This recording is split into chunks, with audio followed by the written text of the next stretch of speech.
Sanibonani guys, igama ngiqabile nginiphathela amazibela My Brother's Keeper angomhla ka-13 August.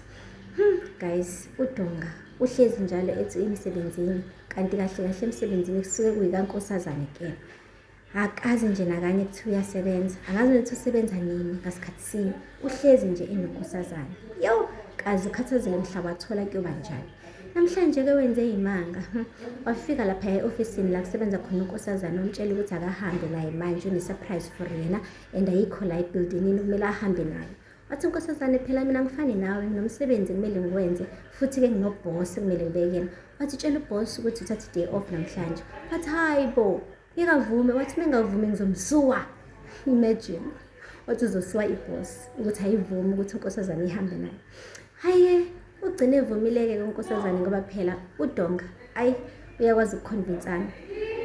Shuthi into ayenzile uDonga untshontshe ukhiye wakhe uNkosazana enganakile, wahamba uqasha lamantombazane lawa e-beauty spa.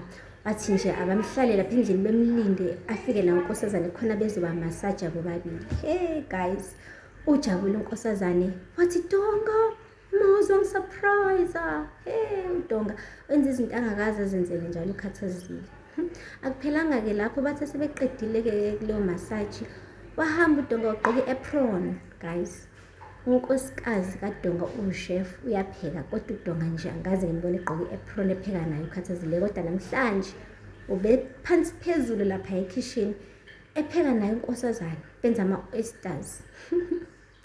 Futhi hayi bandla, abanye abantu bazokusurprise. Anyway, lapha yana komshengu umqondisi ufuna uzoqondisa izinto ngempela. Ufonela uMamchunu ekuseni ngovivi.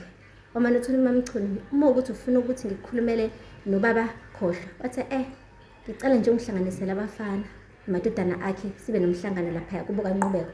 Wathi uMamchunu, indaba singabe nalomhlangano la ekhaya elikhulu. Wathi ngoba ngifuna umsindo, ngicela nje bandla ungihlanganisele abafana.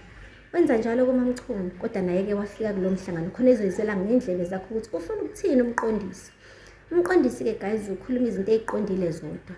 Ushilo nje wathi yena impilo yakhe inzima, washo ukuthi usingethwe yife elimnyama, uthi wonke umsebenzi awuthathayo noma utholayo umane ushabalala nje kungekudala. Uthi imali ayihlali esandleni, kube ngathi nje ukhona isalamuzo elidlayo. Uyasho nanokuthi ngisho relationship abakuyona ayihlali isikhathi eside imali iphelele emoyeni. Uyasho ukuthi konke lokhu kwenziwe ukuthi lapha komshengu basingethwe yife elimnyama.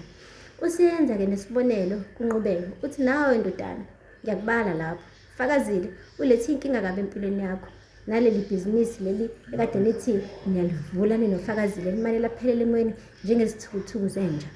Usethi uyacabanga bandla inqubeko ukuthi ngempela yazi uqinisile yena umqondisi hayi wawelela nakuyena kweNdumiso. Wathi nawe Ndumiso ngiyakufaka kule nkinga, buka nje manje inhliziyo yakho ngineshowa akapholi ukuthi ushiwe unkosikazi wakho uPhuseletho. Kanti sekumele kuze kwenzekeni ukuze sibone ukuthi la kaMshengu inkinga ziningi futhi le inkinga lezi zidinga ukuthi sixazulule. Akupheli lapho, singaze sithi mhlambe kukhona okungcono okwenzeka la uDonga nayo befana nathi izolo lokho inhlanhla nje imanje iqhamuka manje yena empilweni yakhe. Lapho bengithi uzo-eda futhi athi mhlambe nayo le nhlanhla yakhe ngeke izilast maduzane nje lama millions azophela, kodwa akushongo ke lokho guys. Uqhubekile ke wathi buka nje ukhwezi benothuthuka bahambela abantwana besebancane kabi emhlabeni isikhathi sabo singakashayi. Yiziphi lezi zinto ezenza konke lokho? Ingoba thina la kushabalala kunezinkinga kumele silungise. Inhlanhla sizayithola kanjani? Izibusiso sizayithola kanjani uma babeduvela ekungcwetshwe eGoli lapho baba omkhulu bale emakhaya? Kuzomela nikhulume nawe baba wenu ayenze into efanele, simthathe baba simsuse la eGoli simise lapha eyolala nobaba omkhulu. Bathula bandla Nkosi yami, unqubeko benoNdumiso babona ukuthi kodwa ngempela lamazwi akhuluma ngobaba omncane wabo aphusile kakhulu. Lapho ke njengoba ngishilo ke guys, uDonga bengekho kulo mhlangano futhi siyazi ukuthi ubekuphi. Ubehleli phela naye uNkosazane le emahhotela. Hayi guys, kube nomhlangano ke futhi ke wesibili. Umshengu bekade ehlangene naye umqondisi kanye namadodana. Uthe umshengu awungitshela ukuthi uthatha igwinya lokuthi ube nomhlangano ungangibizi mina. Wathi bengizokubiza kanjani ngoba vele ubungeke ube khona. Wathi umshengu usaqhubeka nale ngqondo yakho, kumele uhloniphe ukuzalwa kwami ukuthi ngidala ekhaya. Wathi ngihloniphe ukuzalwa kokunuka yini? Hayibo umqondisi, wamane wamnyathela emsileni-ke manje-ke umshengu. Wathi umshengu, ukhuluma nami kanje, ngiyamuzwa ukuthi uthini kumina. Wamane wathi Mqondisi, sondela la. Ngizokugqoka phela mina. Ngizokugqoka, ngizokuketula, ngizwe ngithini kwani? Ngizokuketula.